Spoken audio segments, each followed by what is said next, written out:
Hello everyone, good morning. स्वागत है सभी का ऑनलाइन स्टूडियो में। आज के इस वीडियो में बात करने वाले हैं एनटीपीसी के लिए मैथ्स का कुछ इंपॉर्टेंट क्वेश्चंस देखेंगे और इसका बेस्ट अप्रोच क्या होना चाहिए, किस तरह से सॉल्व किया जाता है, हम उसको सीखेंगे। तो चलिए इस वीडियो को शुरू करते हैं। तो देखिए, सबसे पहला क्वेश्चन क्या कह रहा है कि यदि x/4 + y/3 बराबर 5/12 दिया गया। क्वेश्चन नंबर फर्स्ट कह रहा है कि x के बटे में 4 है और y के बटे में 3 है, बराबर में जो है 5/12 के बराबर है। ठीक है, और एक और कंडीशन हमारे पास क्या लिखा गया कि x/2 + y = 1 के बराबर है। तो हमसे पूछा है कि x + y की वैल्यू बताइए क्या होगा। x + y की वैल्यू हमें फाइंड आउट करनी है। क्लियर? देखिए कैसे करते हैं। इस क्वेश्चन को सिंपल तरीके से हम लेकर के चलेंगे। सबसे पहले इक्वेशंस को सॉल्व कर लीजिए। अगर हम इस क्वेश्चन को देखें तो कितना होगा, 4 का 3 का एलसीएम लेंगे तो 12, ऊपर में 3x हो जाएगा, 3x प्लस में 4y, और राइट साइड में 5/12, 12 से 12 खत्म, यानी कि हमारा एक जो समीकरण बनेगा 3x + 4y = 5 बनेगा। ठीक है, कोई प्रॉब्लम नहीं। अब उसी तरह से हम इस इक्वेशंस को भी सॉल्व कर लेते हैं। इसको करेंगे तो कितना हो जाएगा, x + 2y और राइट साइड में आपका 2 चला जाएगा। ठीक है, देखिए यहाँ पर 4y है, यहाँ पे 2y है, तो हम दोनों को इक्वल करते हैं तो इसको क्या कर सकते हैं, 2x + 4y = 4 के बराबर हो जाएगा। ठीक है, यहाँ पे मैंने दोनों तरफ 2 से मल्टीप्लाई कर दिया ताकि दोनों समीकरण को इक्वल कर सकें। अब यहाँ पे 4y इक्वल कर लेते हैं। अगर मैं 4y के जगह पे इसकी वैल्यू को रख दूं, यानी कि चलिए 4y बराबर अगर हम यहाँ पे रखें तो क्या रख सकते हैं, 4 - 2x। ठीक है, 4y की जगह पे इतना रख सकते हैं। तो देखिए 3x + 4 - 2x = 5 के बराबर। ठीक है, यानी कि मैंने यहाँ पे जो 4y आप देख रहे हैं, 4y की जगह पे ये बस वैल्यू को पुट किया। क्लियर? यहाँ पे x + 4 = 5, यानी x की जो वैल्यू निकली 1 निकला। x की वैल्यू 1 निकला तो y की वैल्यू कहीं से भी निकाल सकते हैं, उसमें तो कोई प्रॉब्लम नहीं है। चलो हम यहीं से निकाल लेते हैं। ठीक है, कहीं से भी निकाल सकते हैं आप, चाहो तो किसी भी तरह से x की जगह पे 1 रख दो कहीं भी। तो x की जगह पर अगर हम यहाँ पर भी 1 रखें तो क्या होगा, 4 - जो कि 2, और देखिए 4y = 2 और y की वैल्यू कितनी हो जाएगी, 1/2। ठीक है, तो अब आप देख सकते हैं कि हमारा x और y आया, x और y आ गया, लेकिन हमें तो निकालना था x + y। तो देखिए अगर हम आधे को 1 में जोड़ेंगे तो कितना होगा, 3/2, जो कि ऑप्शन सी को टिक कर सकते हैं, 3/2। ठीक है, ये आपका 1 और आधा, ये दोनों को जोड़ेंगे तो कितना होगा, 1.5, यानी कि 3/2। करेक्ट आंसर ऑप्शन सी को टिक कर सकते हैं। क्लियर? चलिए देखिए, सेकंड क्वेश्चन कह रहा है कि 2 अंकों की एक संख्या उसके अंकों के जोड़ से 7 गुनी है। देखिए सबसे पहले इस टाइप के क्वेश्चंस को करने के लिए आप ऑप्शंस को उठा लो। ऑप्शंस यहाँ पे क्या है, 42, 52, 62 और एक और है जो कि 72। अब चलते हैं क्वेश्चंस जैसे कह रहा है। क्वेश्चंस में कह रहा है कि 2 अंकों की एक संख्या के उनके जोड़ से 7 गुना है, यानी कि अगर संख्या का जोड़ देखें तो कितना है, 4 और 6, और 6 से 7 गुना ज़्यादा है तो बिल्कुल सही है, 7 × 6 = 42, बिल्कुल सही हो रहा है। अब यहाँ पे देखिए तो 5 और 2 7, लेकिन 7 × 6 ये 6 से इसका 7 का मल्टीप्लिकेशन नहीं हो रहा है, इसलिए हमारा कट जाएगा। इन दोनों को देखें तो 6 और 2 8 होगा, लेकिन 8 7 से मल्टीप्लिकेशन है, बिल्कुल नहीं है, ये हमारा खत्म होगा। उस तरह से 7 और 2 9, लेकिन 7 गुना कह रहा था तो ये भी बिल्कुल गलत है। राइट आंसर हमारा ऑप्शन ए हो जाएगा। बिल्कुल आपको कुछ भी इसमें करने की जरूरत नहीं पड़ेगी, सिर्फ और सिर्फ एक लाइन पढ़ करके आप इस टाइप के क्वेश्चन को कर सकते हैं। ठीक है, चलिए देखिए अगला जो प्रश्न कह रहा है कि यदि एक वृत्त की जीवा उसके त्रिज्या के बराबर है। ध्यान दीजिएगा कैसे करते हैं। एक वृत्त दिया गया, ठीक है, एक वृत्त की जो जीवा है उसके त्रिज्या के बराबर है, यानी हम कह सकते हैं कि जो हमारा यहाँ पे केंद्र है, केंद्र से मानते हैं ये हमारा जो जीवा खींचा जा रहा है, इसका और इसका दोनों बराबर होगा। ठीक है, यानी कि हमारा रेडियस है तो ये भी उतना ही बराबर जितना ये कह रहा था, त्रिज्या के बराबर जीवा है। ठीक है, अब क्वेश्चन में कह रहा है कि तो आपको बताना है कि जीवा द्वारा वृत्त के एक बिंदु पर बने कोण का मान बताइए। तो वृत्त के जीवा द्वारा केंद्र पर बने एक कोण का मान बताना है, हम यहाँ पे निकाल सकते हैं। देखिए हमें इस कोण का वैल्यू अगर हम फाइंड आउट करना चाहें तो कैसे करेंगे।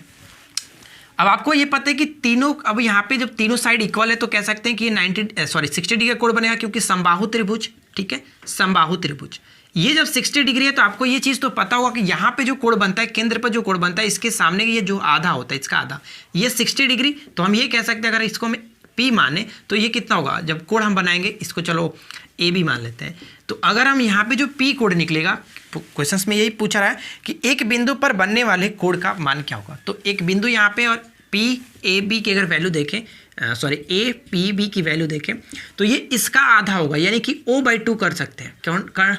जो केंद्र पे कोण बनता है 60 डिग्री, उसका आधा करेंगे तो यानी कि हमारा 30 बिल्कुल सही आंसर हो जाता है, 30 डिग्री। ठीक है, ये बहुत अच्छा क्वेश्चन था, आप इसको थोड़ा सा अच्छे से समझ लीजिएगा किस तरह से किया जाता है। क्लियर। देखिए अगला जो प्रश्न कह रहा है कि साइन थीटा अपॉन में 1 प्लस कॉस थीटा, इस तरह के क्वेश्चंस को कैसे करते हैं। देखिए क्वेश्चन है कि साइन थीटा और इसके नीचे है 1 प्लस कॉस थीटा, ठीक है। फिर से प्लस में दिया गया 1 प्लस कॉस थीटा और अपॉन में साइन थीटा। काफ़ी अच्छा प्रश्न है, ध्यान दीजिएगा कैसे करेंगे इस क्वेश्चन को। इसकी वैल्यू हमें बताना है कि क्या होगा। देखिए सबसे पहले तो एलसीएम ले लेते हैं। एलसीएम लेंगे तो कुछ इस तरह से हो जाएगा साइन थीटा और 1 प्लस कॉस थीटा, ठीक है। अब अगर इसको हम डिवाइड करेंगे तो ऊपर में आपका साइन स्क्वायर थीटा हो जाएगा, और इसको हम डिवाइड करेंगे यहाँ से तो देखिए 1 प्लस कॉस थीटा का होल स्क्वायर हो जाएगा। क्लियर, यहाँ तक तो कोई प्रॉब्लम नहीं। अब क्या करते हैं, साइन स्क्वायर थीटा को ज्यों का त्यों छोड़े और इसको हम लोग तोड़ लेते हैं। 1 प्लस कॉस थीटा का होल स्क्वायर यानी ए प्लस बी का होल स्क्वायर तोड़ेंगे तो A plus B square plus 2 cos theta, ठीक है, कोई दिक्कत नहीं।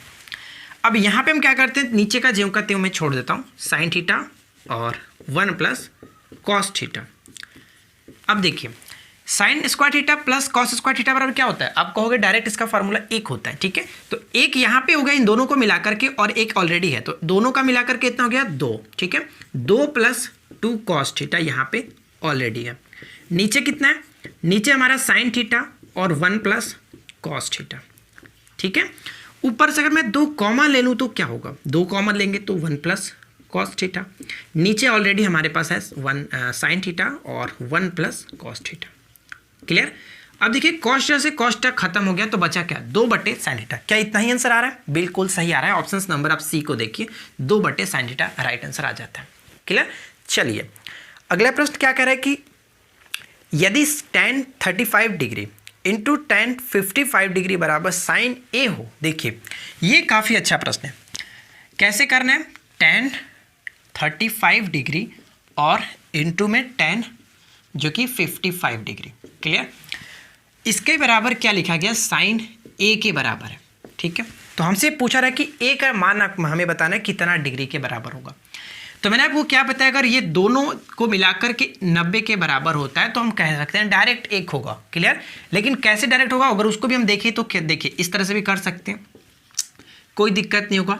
tan 35 अगर इसको कॉट में चेंज करें तो क्या होगा, कॉट में आप इसको चेंज करिएगा कॉट 35 हो जाएगा, क्योंकि 90 माइनस थीटा, ठीक है। tan 90 माइनस थीटा बराबर कॉट थीटा कर सकते हैं, बराबर में साइन थीटा। देखिए डायरेक्ट मैंने आपको बताया था कि इसको कर सकते थे 1, लेकिन मैं इसको थोड़ा सा आपको एक्सप्लेन कर देता हूँ कि कैसे करेंगे। अब इसको 1 कैसे आता है वो भी आप समझ लीजिए। देखिए tan 35 डिग्री और आपको पता है कि tan बराबर 1/cot होता है, तो cot को 1/tan लिख सकते हैं। तो ये आपका 1/tan को करेंगे तो कुछ इस तरह से हो जाएगा, बराबर में साइन थीटा, ठीक है, कोई दिक्कत नहीं। tan से tan आपका खत्म, 1 बराबर साइन थीटा। यही मैंने आपको ऊपर में बोला था कि डायरेक्ट आप लिख सकते हो इतना बराबर 1 बराबर साइन थीटा। क्लियर। अब यहाँ पे 1 की जगह पे क्या रखेंगे, आप बताओ कि साइन की वैल्यू में कितना के मान 1 होता है, तो आप कहिएगा कि साइन 90 की जो वैल्यू होती है वो 1 के बराबर होता है, कोई प्रॉब्लम नहीं है इसमें। तो 1 बराबर कितना हो गया, a बराबर 90 डिग्री करेक्ट आंसर हो जाता है, ठीक है। ऑप्शन सी को टिक करेंगे। चलिए अब देखिए नेक्स्ट क्वेश्चन कह रहा है यहाँ पे कि एक तार के टुकड़े से 120 पाई सेंटीमीटर भुजा का एक वर्ग बनाया जाता है, ठीक है, एक वर्ग बनाया जाता है इतना भुजा का। यदि उस तार के मोड़ करके एक वृत्त बनाया जाए तो वृत्त की त्रिज्या क्या होगी। देखिए कहने का मतलब ये हुआ कि एक स्क्वायर है जिसकी भुजा कितनी दी गई है, इसकी भुजा 120 पाई के बराबर है, ठीक है, इतना भुजा लिखा गया, साइड दिया गया। क्लियर। तो हम क्या कहते हैं कि अगर इसको कन्वर्ट करना है हमें एक वृत्त के फॉर्म में, यानी यहाँ पे कहा बोला गया कि उसी तार को मोड़ करके वृत्त बना, जब तार को मोड़ करके वृत्त बना जा रही है किसकी परिधि को मोड़ा जा रहा होगा। क्लियर। तो हम पहले पता कर लेते हैं कि इसकी परिधि है कितना, ठीक है। तो ये इसका भुजा दिया गया था 120 पाई। तो अगर आप कहो कि एक साइड बराबर 120 पाई है तो इसका परिधि हम निकालें तो कितना होगा, टोटल पेरीमीटर अगर हम देखें तो कह सकते हैं कि तार की कुल लंबाई हो जाएगी, ठीक है। तार की कुल लंबाई हम यहाँ से निकाल सकते हैं, तो इसमें 4 से गुना कर लीजिए, क्योंकि आपका स्क्वायर का जो पेरीमीटर होता है कितना होता है, 4 गुने साइड 4 गुने साइड, तो 12 चौका कितना हो जाएगा 48 पाई। यही जो परिधि होगा इस यहाँ पे वृत्त की परिधि हो जाएगा, क्योंकि इसी तार को मोड़ करके बनाया गया। यहाँ पे जितने तार की लंबाई है वही तार की लंबाई यहाँ पर भी हो जा रही है, तो हम यहाँ पे कह सकते हैं कि 480 पाई बराबर 2 गुने पाई r, ये होता है वृत्त का परिधि। क्लियर। तो पाई से पाई खत्म हो गया यहाँ पे, अगर हम इसको घटाएं तो कितना होगा, 240, यानी आर की वैल्यू कितनी निकल गई 240, बिल्कुल सही आंसर हो जाता है, जो कि हम ऑप्शन सी को टिक करेंगे। बताइए, इसमें तो कोई प्रॉब्लम नहीं था, काफ़ी अच्छा क्वेश्चन था, बस थोड़ा सा आपको समझना था। और देखिए ये क्वेश्चन ऑलरेडी पूछा भी गया। क्लियर। नेक्स्ट क्वेश्चन, अगला प्रश्न कह रहा है कि दो संख्याओं का गुणनफल 336 है। गुणनफल यानी कि हम कह सकते हैं कि x और y दो संख्या है जिनका गुणनफल 336 है। ठीक है। आगे कह रहा है कि उनका योगफल उसके अंतर से 28 अधिक है। उसका जो योगफल है, यानी कि उस दो संख्याओं का जो योगफल है उसके अंतर से 28 अधिक है। यही तो क्वेश्चन में कह रहा है।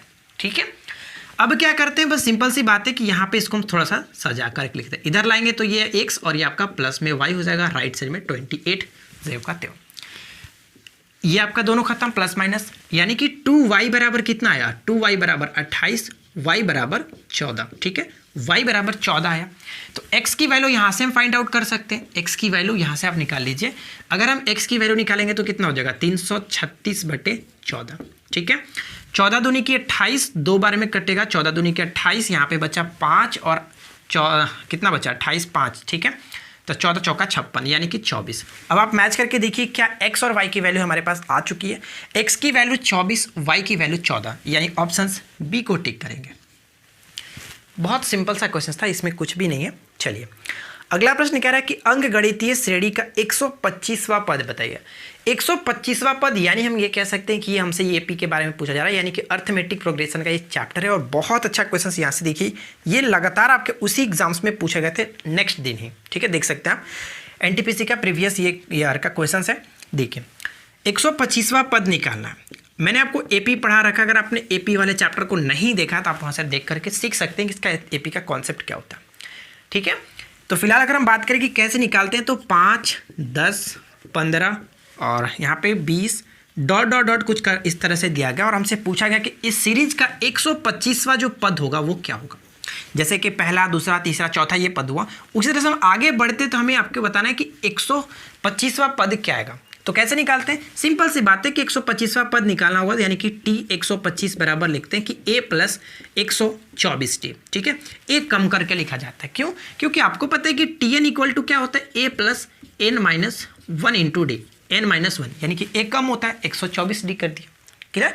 अब यहाँ पे सबसे पहले समझना होगा कि a कितना है और d कितना है। a जो होता है वो स्टार्टिंग का जो हमें टर्म्स होता है वो होता है, यानी कि स्टार्टिंग का टर्म्स क्या है 5, और डी जो होता है डिफरेंसेस होता है, दो पदों के बीच का डिफरेंसेस।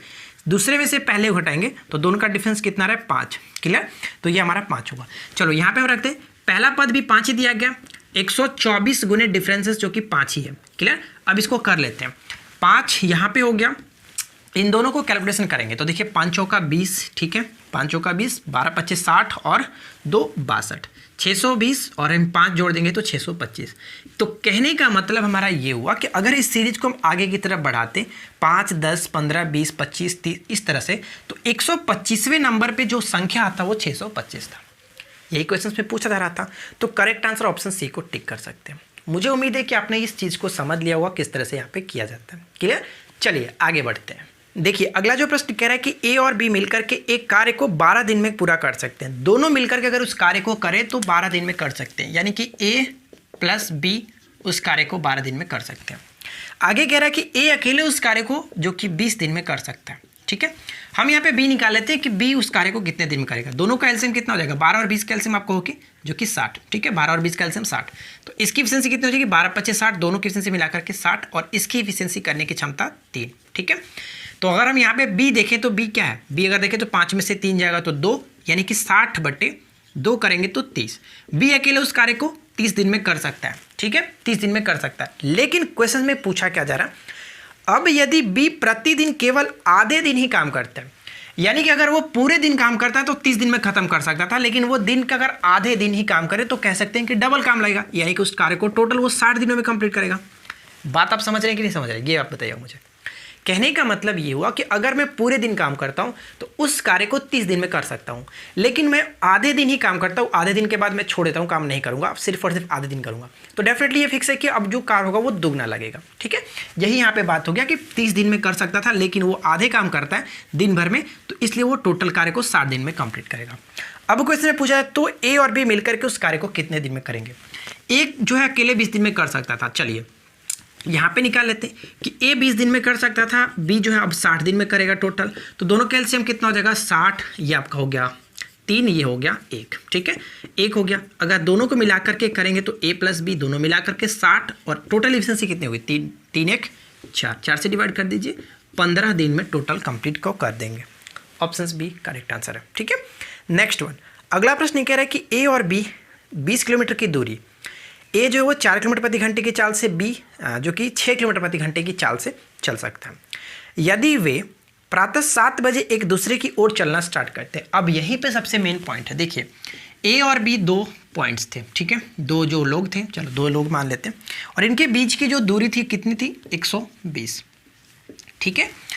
ए जो स्टार्ट करता, ए की जो स्पीड है वो 4 किलोमीटर प्रति घंटा की स्पीड है, लेकिन बी की जो स्पीड है वो 6 किलोमीटर प्रति घंटा की स्पीड है, ठीक है ना।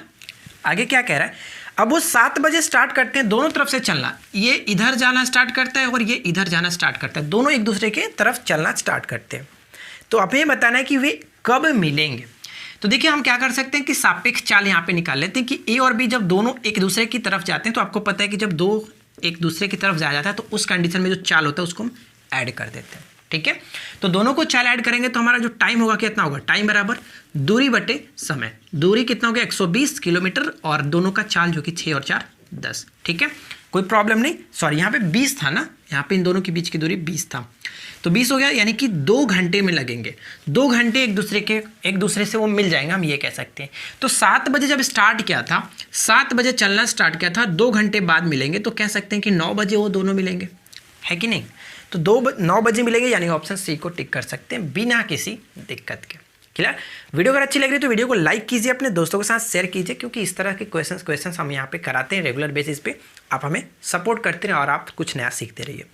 अगला जो प्रश्न कह रहा है, ध्यान दीजिएगा क्या कह रहा है, और ये देखिए क्वेश्चन कितना ज़्यादा पूछा गया।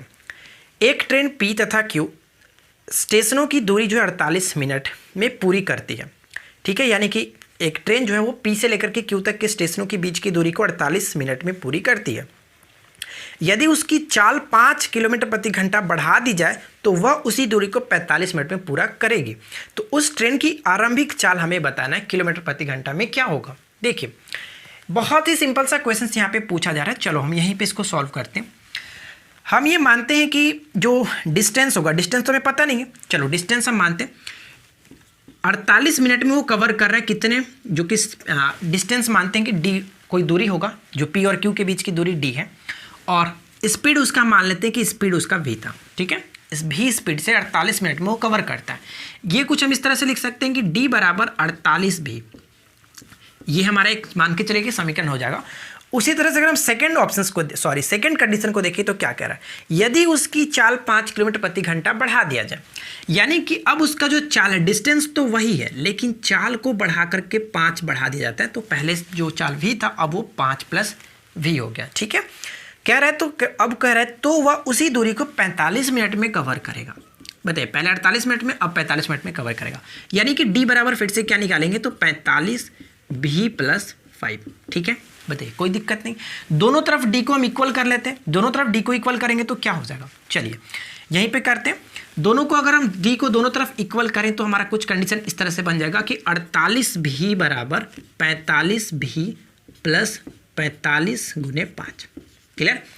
तो कितना हो जाएगा ये देखिए, अगर 45v को इधर घटा देंगे तो कितना 3v बराबर 45 × 5, और 3 से कटाएंगे तो 15 या 45 और 15 × 5 = 75, यानी कि जो v की वैल्यू निकलेगी वो 75 आपका करेक्ट आंसर आ जाएगा, 75 किलोमीटर प्रति घंटा, जो कि right answer will be option B, clear. तो मुझे उम्मीद है कि आपने ये चीज़ समझा होगा किस तरह से यहाँ पे किया गया। देखिए अगला जो प्रश्न कह रहा है कि पानी की एक टंकी ए और बी नलों द्वारा क्रमशः 5 मिनट और 6 मिनट में भरी जाती है, यानी कि पानी की 2 टंकी है ए और बी और क्रमशः वह भरी जाती है 5 मिनट और 6 मिनट में।